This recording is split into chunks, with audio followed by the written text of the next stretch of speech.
One faithful member, John Corll, who was one of the better educated people joining the church, finally left the church in 1838 saying, Joseph, you've tried many things. They all have failed. Well, there were some saints that are pretty violent. So we don't want to claim that, they were always sweetness and light. Because we love and honor Joseph Smith, we have idealized his character. And that idealization and the erasure of anything that in any way diminished his character came about. And it didn't just come about among ordinary Latter-day Saints. It went to the very top, not to all historians, but to all general authorities.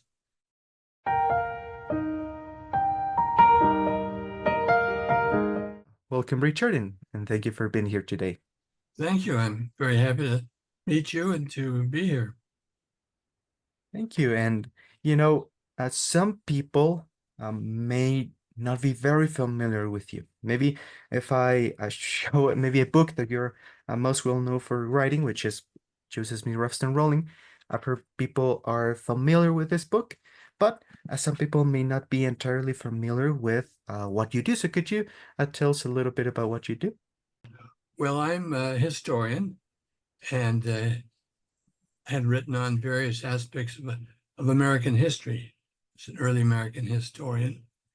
And late in life, I began to turn my attention to Latter-day Saint history.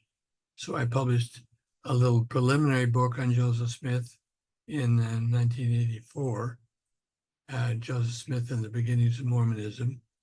And then later, in the beginning of the 90s, I started working on a full-fledged biography, which was called Joseph Smith Rough Rolling, which was published in 2005 on the 200th anniversary of his birth.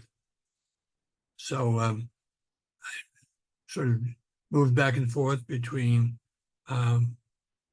standard American history and Latter-day Saint history. And right now I'm working primarily in Latter-day Saint history. Thank you. And, before we delve into the history and Joseph Smith and everything else, I would just like to ask you, sometimes people who know about biographies of Joseph Smith and LDS history, sometimes people don't know if the writer is a believer, a critic, agnostic. What would you consider yourself, and what are your beliefs regarding Joseph and the Book of Mormon and Mormonism? Well, I'm definitely a believer. I always have been. I was brought up Latter-day Saint and have served in the church, the usual kind of jobs, a bishop and stake president, and now I'm a patriarch. So I'm thoroughly committed to Joseph Smith. The very first thing that comes to mind reading this main biography is that the very first review that you can read at the bottom comes from the New York Times, and you see other reviews from other organizations that are not primarily LDS. So I wanted to ask you, as you were writing a biography of Joseph, there were many approaches to take. One could say mainly historical or mainly believer. Uh, how did you figure out the tone you wanted the biography to be in? Well, between those two, historical and believer, I definitely wanted to join the two. I wasn't sure exactly that we needed another biography when the ideas first broached. But then I realized, looking back at the major biographers, what was really lacking was seeing Joseph Smith as a religious figure, that he wasn't just a great organizer or a very hypnotic speaker or a strong leader, but he was deeply religious himself And what he produced with his whole life was very much Christian literature. So that's the side I felt needed to be emphasized. And I wanted to persuade readers of all sorts, not just Latter-day Saint believers, but everyone interested in Joseph Smith, that this was the case. He has to be thought of as a prophet figure in the history of Christian prophets. You know, something that I really appreciate about your book is that while I was reading it, I I saw Joseph and his family as, you know, just regular people on their time, trying to do the best they could. And well, maybe for me that was inspiring. Maybe for me it helped me to see Joseph as a human. For some people, seeing Joseph as a human is it has a negative effect for some people. I remember that I tried to look at book reviews after I finished the book, and to my surprise, many people said, I read the book and I got confirmation that he was a prophet, or I read the book and I got confirmation that there's no way he could be a prophet. He was too human, he was too um, charismatic, he was just a regular charismatic leader, and I don't see any special features about him that would make him a prophet. So when I read those reactions, I'm very interested in how we could all come to different conclusions based on the same book.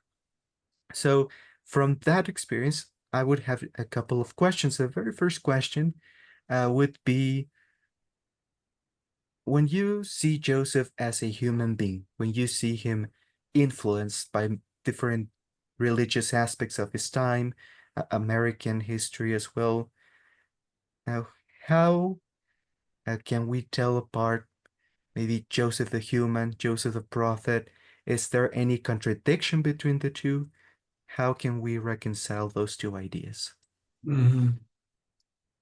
Well, I think especially in the Latter-day Saint tradition, the great hope and goal of our religion is that all of us in our humanity, in our weaknesses and flaws, can be visited by the Spirit of the Lord, and we can inspire to a great future, that we have elements of Godhood in us. And I think that Joseph's message was to take the ordinary people around him, common men and women, nothing particularly exalted about them, and promise them that they had hopes to be exalted and to be like God. That was his great message to the world.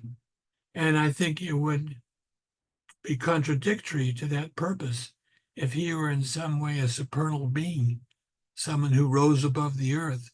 Uh, how could he be a model of ordinary human beings aspiring to the heavens if he himself were not an ordinary human being? So I actually like the idea. I rejoice in his humanity. And I rejoice in the fact that he accomplished so much as a prophetic figure, despite the, the very ordinary person that he was. Yes, yes, I agree. I think that when I had my perfect picture of Joseph, maybe uh, from the oil paintings we have at church and things like that, I think that once I learned about maybe the muddy history, the incompleteness, the imperfection, I think that was very helpful for me, and I appreciate that coming from your book. The second question, I think I'll put it maybe near the end of the interview. But while we are talking about this and while we're talking about Joseph and his human side, I just wanted to delve into some specifics that people might have questions about or might not be too sure what to think of it. And I would like to start a little bit about Joseph's early beginnings, his upbringing, and specifically his being raised maybe in a a folk magic background. From your book, we read that at times he might have been involved in treasure seeking, and it was in that background that he got a seer stone. And I see many people having problems with that, maybe saying, oh, Joseph, if he believed in finding treasure, either he was greedy or or lazy, as some records of the time say. Uh, what would be your approach towards Joseph and this maybe magical worldview? Well, he certainly was involved in the magic worldview, as were many of his neighbors. And actually, uh, most of Western civilization had believed in what we call magic 100 years previously. There were members of parliament in England in the 17th century who had a seer stone and hunted for things. There's a large and very learned and impressive book by Keith Thomas called Religion and the Decline of Magic that describes this culture that didn't really distinguish between magic and science. They both had similar aims to understand how the material world worked and what were the forces at work in the world. In the course of the 18th century, as science matured, it began to discredit the magical elements. And little by little, educated people, the lawyers and the ministers and so on, dropped their magic views. But among ordinary people in England and in New England and in Pennsylvania, they continued. So it's really part of his neighborhood culture. And I mean, all of us are, burdened or blessed with our culture.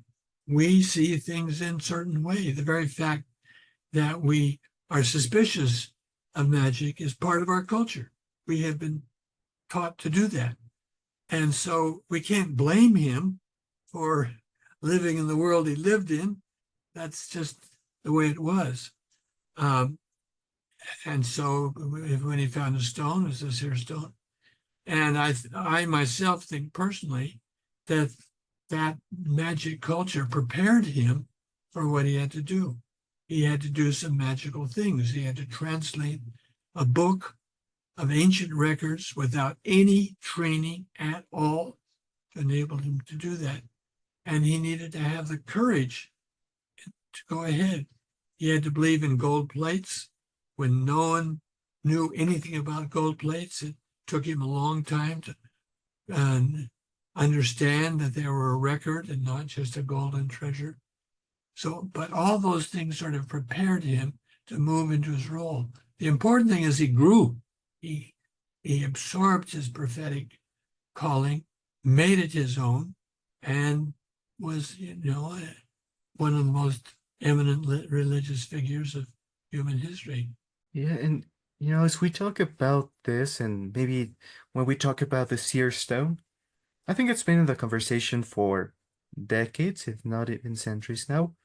But I think it's until recently, maybe the last decade or so, that the seer stone has become more mainstream and more readily available and more uh, part of the narrative.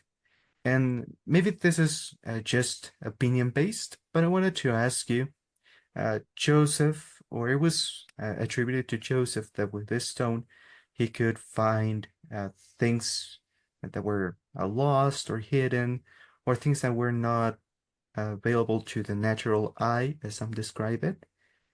And we see records that this stone was also used in the translation process of the Book of Mormon. And so some people um, have questions on how that stone was transitioned from magic to translating.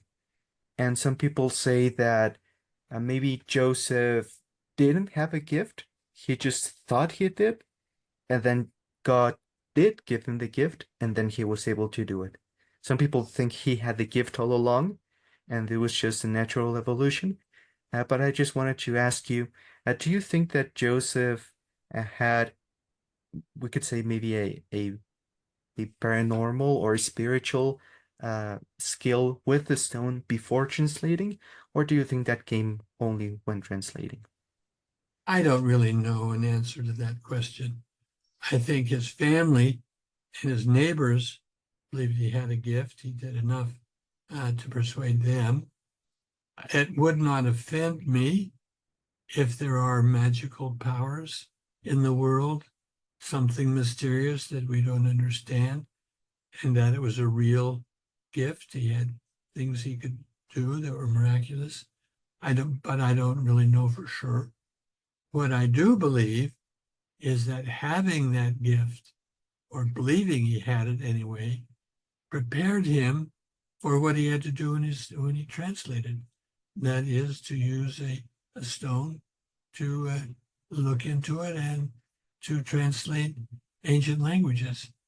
I'm not sure that without the preparation of the stone, he could ever have even tried to translate. It took him a long time to feel he could do it, and still is inexplicable in my mind how he ever dared to start doing it, but he did. And I think you could make the case that the stone prepared him for the marvelous divine things he was asked to do. Now that maybe chronologically we move on from Joseph, from his upbringing to translated the Book of Mormon, to maybe now starting the Church of Christ and the initial gathering to Kirtland and then Missouri and eventually Nauvoo. By reading your book, something that I was able to see was that it wasn't an easy process and that it could be overwhelming for Joseph at many times, and that sometimes he simply had to maybe pull himself together, be positive, even if he wasn't 100% sure if things were going to work out, to help the saints, to help them be positive.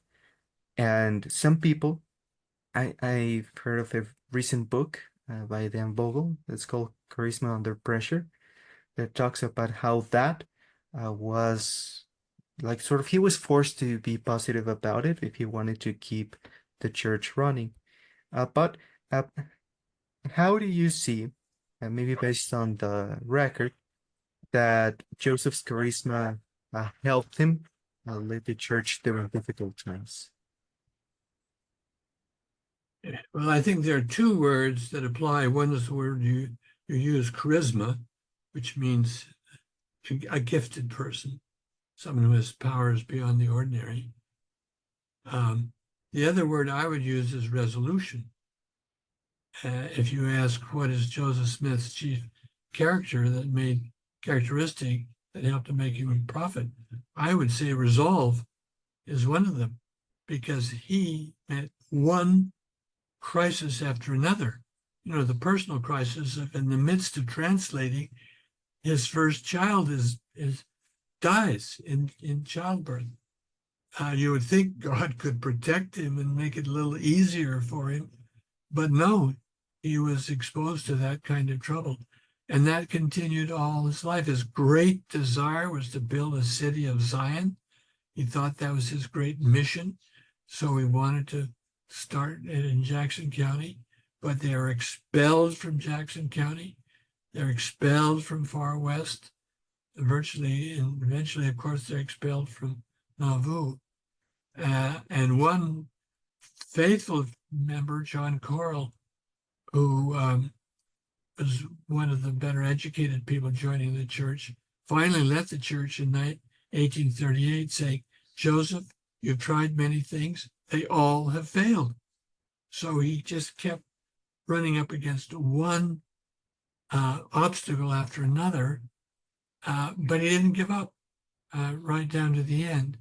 And of course, miraculously, the church kept growing. People still joined, even though there were all these problems along the way. It was a source of great sorrow to Joseph that his people suffered so much, and he felt very responsible for it and pled with the Lord for protection. We get those revelations in the Liberty Jail, uh, but he just did not give up. I think partly it was his character; he was a stubborn person, but partly he had this ultimate faith that God was in the work. That even if there were failures, ultimately it would prevail because God was in it. Yes, I think that you mentioned something that I've been very interested in, and is that, we all have our biases, we all come to different conclusions. But I I was surprised when I started this channel to see the overwhelming majority opinion that Joseph was not sincere in what he did. Um, he was like trying to lie on purpose. He was maybe atheist and things like that. There are many ways to see him, but the people I've interacted with often see him as that, like a fraud lying on purpose. But something that I've been surprised, and I would say pleasantly surprised, is to see during these events how Joseph, as you mentioned, has a sincere faith. And I think people don't, as you mentioned, give him enough credit for being sincere. So I just wanted to ask you, uh, what instances or maybe what historical records stood out to you that showed you that Joseph was sincere in what he did? Well, they're all the events that I mentioned that it's not like he was king of a wealthy church and prevailing over all. He suffered along with his own church members and didn't give up, kept them going.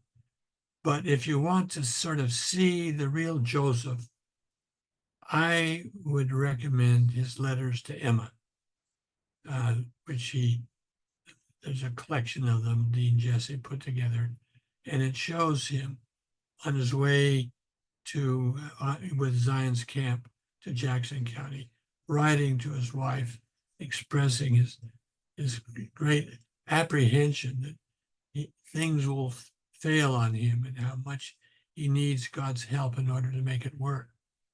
And then on his way back from one of his trips to Missouri, when he had to pause for a month, he became very gloomy and said how much he depended on Jesus Christ to to redeem him and to bring him through, despite his own sins.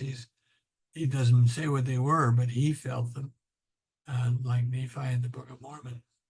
So, and these were not public statements. He's not trying to persuade anyone.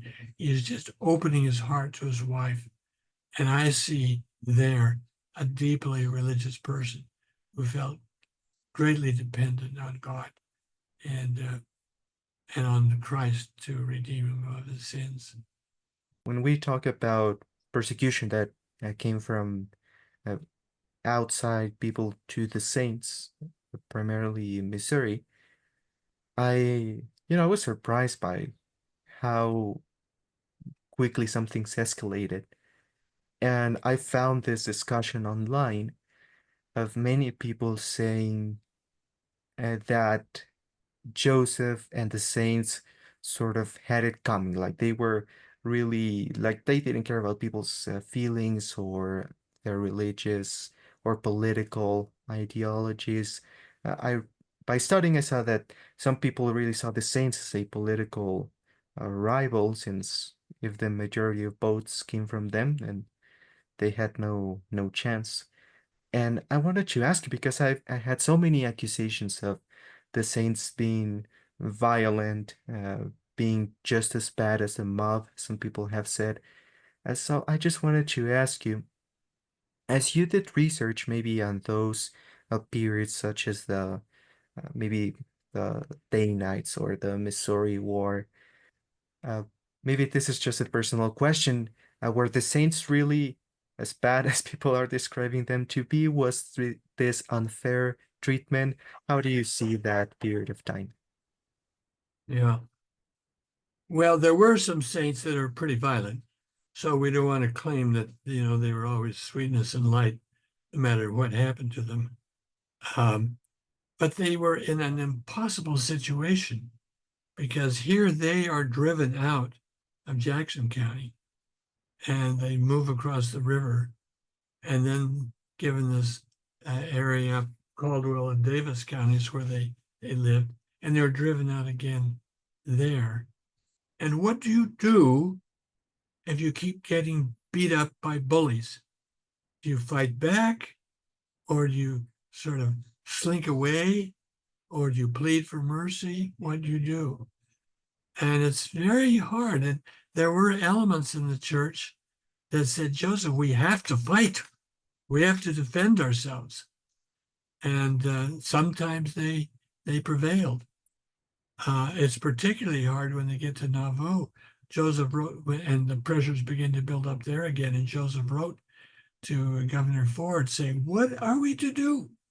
What he did do, his strategy, was to build up the Nauvoo Legion, hoping that if he has this large group of men under arms, it will intimidate people. They won't dare fight. Of course, when it comes right down to it, they didn't fight when they're attacked and when Joseph was executed. They just kept cool, which I'm sure is the best thing. But finally, all they could do was flee. Just get out of here because there's nothing else to do. So I'm not surprised when I find evidence of violence. It seems to me it's perfectly understandable. But I also feel sadly the burden they carried, and Joseph Smith himself personally, he tried to appeal to the federal government to come in and protect them. That didn't work. State governments didn't help. So they were just caught in this impossible situation. While we talk about history, I would have maybe a couple of questions just to uh, wrap up the interview. Maybe it's three or four. I'll try to keep them brief.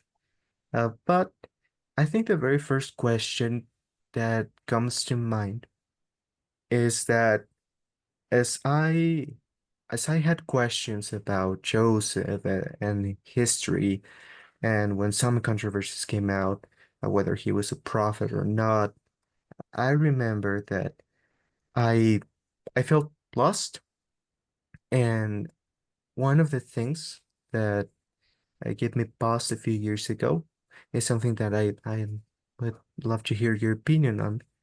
And again, maybe this is more opinion based than history based, but we have a few examples from Joseph that he was certain that something was either true or he was certain that he knew what the situation was about. And now, in hindsight, we can see that those assumptions weren't very correct. And a couple examples that come to mind is the endowment. And I've seen quotes coming from early leaders being 100% sure that the endowment was the original Freemasonry that was developed at the time of Solomon's Temple. And I see that many people were certain that this was restoration of Freemasonry from Solomon's time. Now, in hindsight, we see that maybe Freemasonry doesn't go that far back. Maybe it's more recent. And for example, I think many people know about this, but maybe the Book of Abraham, how Joseph got papyri, Egyptian papyri. And I'm not too sure, but maybe if we ask him, he could say, "Oh, I'm translating the Egyptian. This papyri is literally the one that Abraham had in his hands at one point." And, now in hindsight, we see that probably that wasn't the case. But we have the results. We have the book of Abraham and we have the endowment. And we do take them as inspired, even though in hindsight, maybe Joseph considered them at the time to be something that wasn't maybe 100% true. So some people say if Joseph thought he was translating Egyptian, and we now know it was not a correct translation of Egyptian characters, then that's it. He wasn't a prophet, case closed. But believers don't see it that way. But some people may have questions about how can we reconcile the fact that maybe Joseph was not really doing that? Maybe Freemasonry is not from Solomon's time, but the endowment is inspired. How would you see those two things? Well, I think we have to begin with a simple assertion that any revelation has to come in the language of its time. And there are all sorts of human cultures reaching back and through time and reaching around the globe. And any revelation has to be couched in language that people can understand. Joseph was a great admirer of the Masons. They organized a lodge in Nauvoo. Most people joined it. And he accepted their view that the Masonic ceremonies went back to Solomon. He was just following what they said. But he found that language very useful in the endowment, and it worked very well with his people. So in some ways, that's just like using the King James Version of the Bible to translate Isaiah. You're just taking what's available to you and using it for the purposes God wishes to accomplish. And I think that's true of the initiatory, which is taken from the book of Exodus, and admittedly so. So he is putting together a variety of things, the Masonic ceremony being one of them, and exalting them. And because I'm speaking as a historian and working with the principle all historians work with, which is we're all in a culture, and that shapes what we think and what we think is true.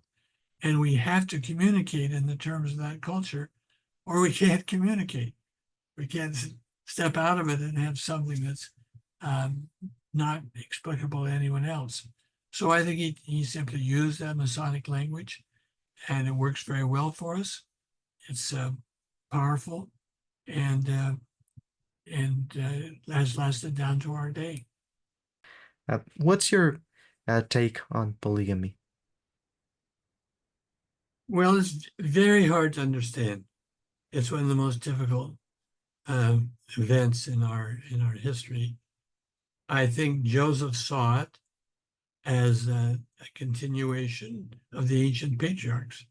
He apparently got the revelation in the early 1830s, just after the book of Moses had come out. He was later to do Abraham as a translation. So his mind is in Genesis, where polygamy prevails. And so when he seeks a prayer about this, he is told to practice it. It was very, very hard for him. It took him 10 years before he actually began to practice. And then he did it very awkwardly. Well, I should say 5 years for Fanny Alger. He did it very awkwardly. It caused a great rift with Emma. So it was a very difficult thing to do. But I think it evolved. I think, initially it's just patriarchal order that you have the great fathers of large families who marry multiple times. It became a great campaign to unite the world in a family, to make the human family an actuality, and that people actually sealed to one another. And marriage to a woman was just part of it. He was also had children sealed to him in great numbers. And this continued after he's dead. So it was sort of his way of trying to turn families in sort of the human family as a generality into family as a specifically sealed person-to-person undertaking. So it caused us a lot of problems, and eventually we had to drop it as an ongoing practice for everyone. But I think it was part of a grand vision, which he partially managed and really didn't do it as neatly as he would have liked. And it still is a puzzle to us. Yes, and you know, talking about polygamy, and maybe this will lead to one of my last questions, but we see Joseph publicly denying it. No, there's this famous quote that he says, "Oh, people accuse me of having 7 wives when I can only find one," and things like that. And it reminds me of, for example, I've heard one reason people have maybe a hard time uh, accepting as fact that Joseph Smith was involved in folk magic when he was younger was the fact that in Joseph Smith history, he mentions the Josiah Stowell incident, and then he says, because I was involved in the Josiah Stowell case, people now say that I was a treasure seeker. That's where the rumor came from. It's something like that, he says. And some people say either, aha, that's proof that he didn't do it, or here's proof that he's publicly lying about it. And I even heard accusations from the Curtain Safety Society that they claim to have more money than they actually had to uh, people to allow people to trust and invest in the bank and things like that. And I've even heard the term lying for the Lord. Some people take that as a negative, and people say, well, Joseph wasn't 100% honest in these cases. How can we trust him? And I just wanted to ask you, what do you see of those instances in which Joseph maybe either wasn't telling the whole truth or was trying to maybe purposefully hide some things? Yeah. Well, I think there's no doubt he was trying to hide things. He did play down his folk magic roles after 1834 because he was specifically criticized for that. In 1834, Mormonism unveiled, and it really was hurting the work. And so he played it down. And you could call that a lie, but then most public relations could be seen as, a lie. You're trying to make yourself look as good as possible for the best reasons. You want to continue the work. I think the worst thing that Joseph did in polygamy was he wasn't perfectly honest with his own wife. And you know perfectly well why, because she could not tolerate polygamy. She threatened to break up the marriage. They had a terrible fight about it. So he fudged on it. But to say this is his character is a liar when he's simply trying to protect the work and to avoid calamity in these things is a little harsh. But I think it would be an error to say, oh, he's perfectly innocent in all cases. He didn't stretch the truth at all, ever. I think that's wrong too. As a historian, what would your recommendation be to us non-historians to maybe understand uh, how to navigate history and how to know which things are more reliable than other? Mhm. It's a difficult problem, and it's a problem of our age, because for a long time, anything that was charged against Joseph Smith by a critic of the church was dismissed as propaganda, trying to pull him down. In our age, we have the policy of transparency, which is we face up to all the evidence, look at it very closely with a professional historical eye, and pass a judgment on it. That's true for all the Joseph Smith papers. They're very candid, very balanced in their view. But for a church member who was brought up with an idealized view of Joseph, thinking that because he was the Lord's servant, he was impeccable. And it's very hard to make a decision. And I'm not saying it's easy, but I have 2 or 3 suggestions. One is you don't try to hide from the facts, because so long as you're hiding from the facts, you're vulnerable. You never know when you'll be hijacked by something you haven't handled. Secondly, if you do try to investigate these things, make sure you hear things on both sides, because it's a combat, it's a debate, and you have to make sure you hear both sides of things. Ultimately, you can't avoid deciding things for yourself. And I would just say this: you want to be in your best fighting trim. You want your mind to be as clear as possible as you're making decisions that may affect the rest of your life. And if you want to be that way, I would say you need to remain morally upright. You don't want to get involved in sin, because sin and guilt will fog your mind. You won't be able to think as clearly if you're fighting internal battles with yourself at the same time. So if you do those things, face up to things, listen to both sides, and keep yourself on the right path as you're studying things, and ask God for help, you stand a good chance that you'll find something that will be satisfying to you. I can't guarantee everything will be satisfied, but you'll make some headway. Give yourself confidence that you can make decisions about history yourself. Now I would like to maybe focus on trained historians and your opinion on different things. And it's mainly that when I think about biographies about Joseph, 3 main come to mind. I know there are more available, yet those 3, I see them discussed a lot. One is your book, Rovestone Rolling. And the other side, we also have Making of a Prophet by Dan Vogel, published around the same time. And also we have No Man Knows My History from Von Brody.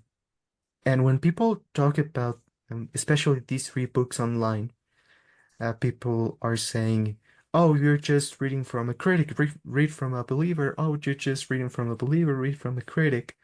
And, we have our own conversations online. But as a historian, what differences do you see in the approach you take compared to the ones that maybe Von Brody took or the ones that Dan Vogel took? What do you see any professional techniques used in different ways, or do you see that different conclusions just based on opinion? Well, that's a good question. Dan Vogel is certainly the master of the sources. He knows all the original material bearing on Joseph Smith's life as well as anyone. So I think he also has to be taken seriously. Even though he's a determined critic of Joseph Smith, I think he's also a passionate, compassionate person, in that he saw Joseph Smith's creation of the Book of Mormon as a result of his anguished personal situation with his father. So there's sort of a kind heart somewhere in Dan Vogel. Von Brody was a little bit of a sensationalist. She was interested in her writing style, which is very compelling, and a little bit cavalier with the history. She dashed things off without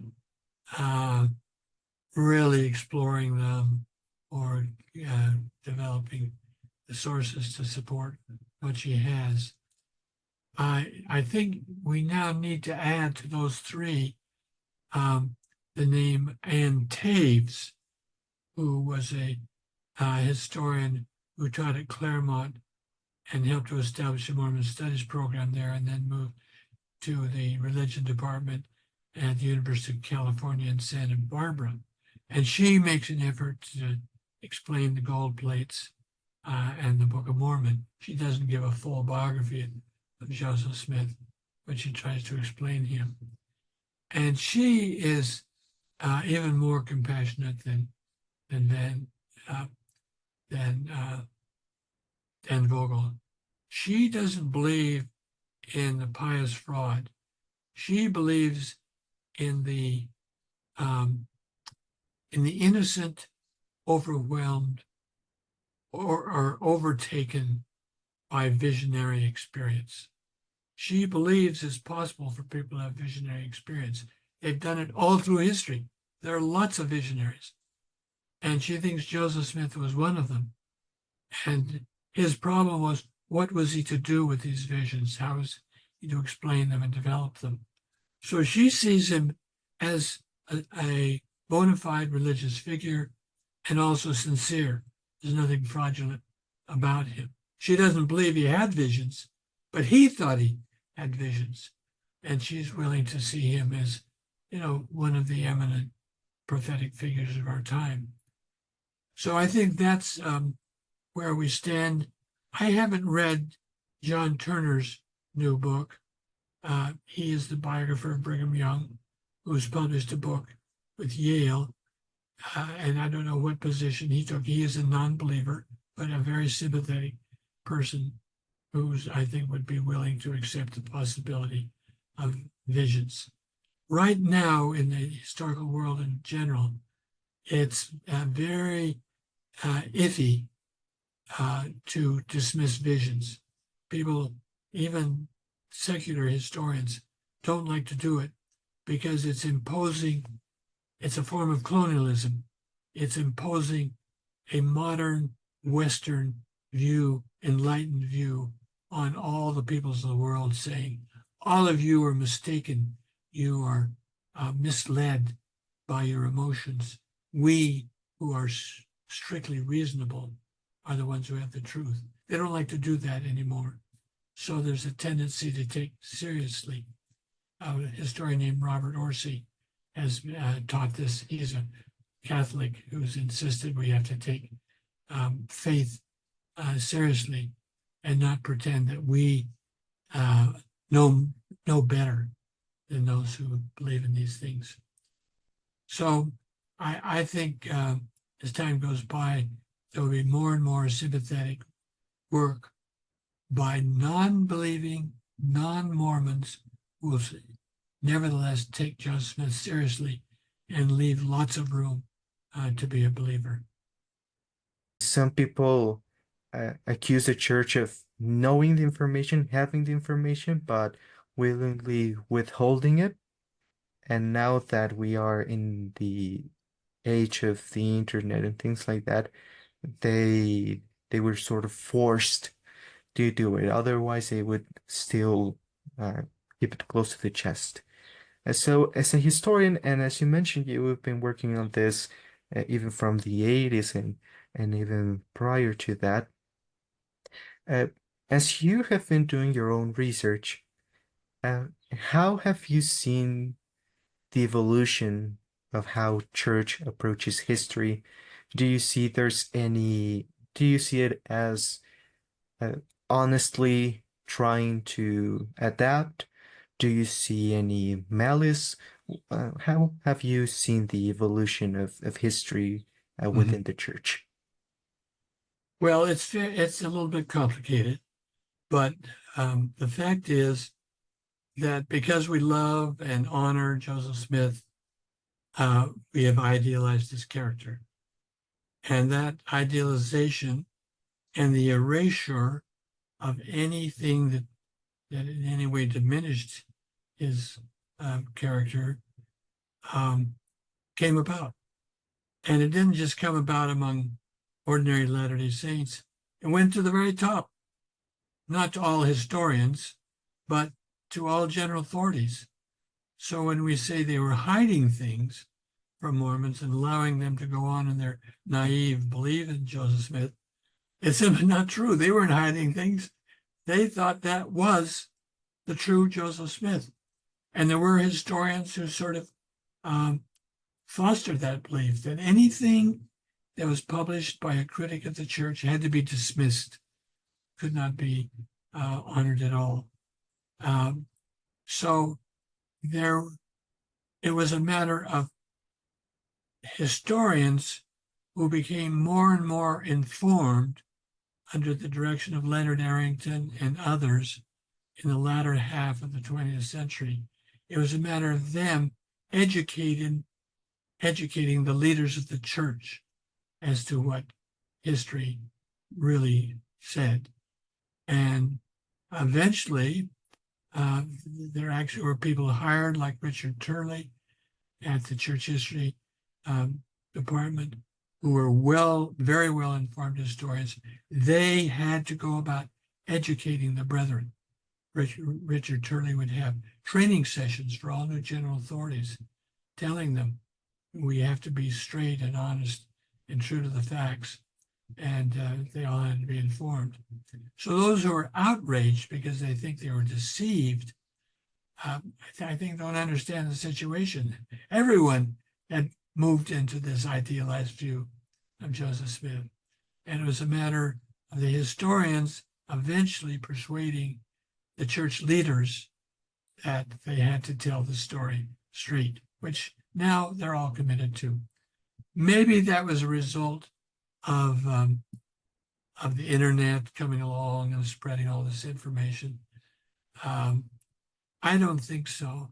I think it was a result of historians who began really after World War II to become professional, to develop professional standards, gradually accumulating evidence that was sufficient to persuade the general authorities that there had to be a more candid confrontation of the facts.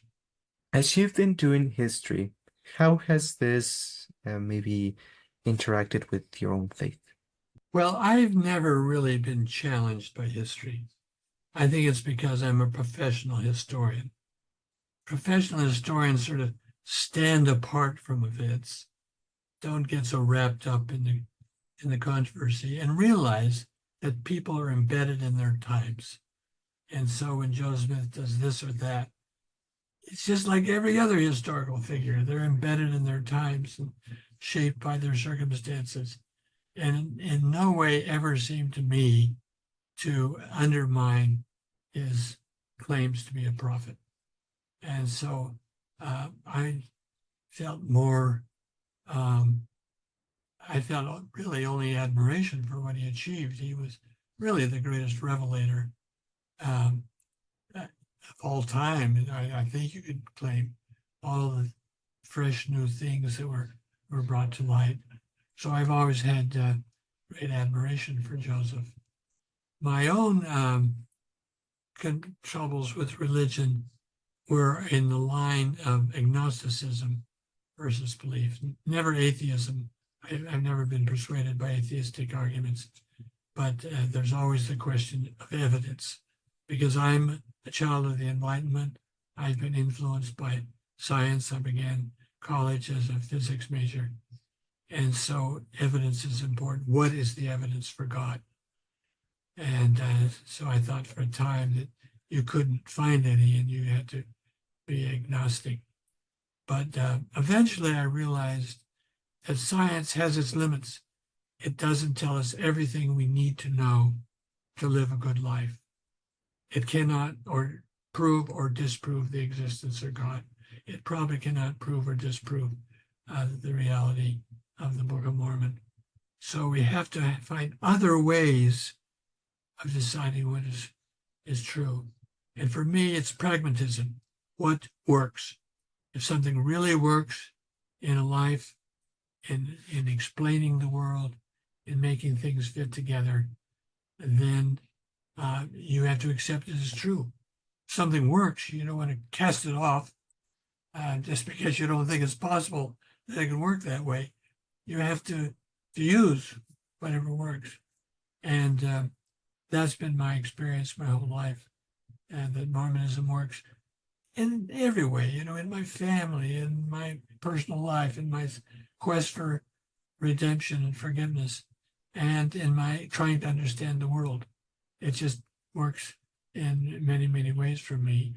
So I remain a Mormon from my early days, and don't regret it in the least.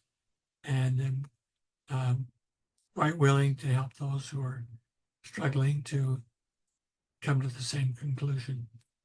Well, I'm aware of a lot of people having passed through episodes like yours, trying to make their way through. Um, it's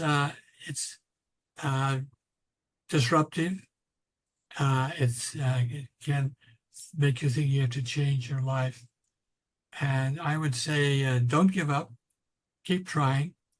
And if you will grow from trying to understand, it's a great opportunity to have a historical problem to work on. And it's personally disturbing, of course, but you'll grow as a thinker and as a spiritual being.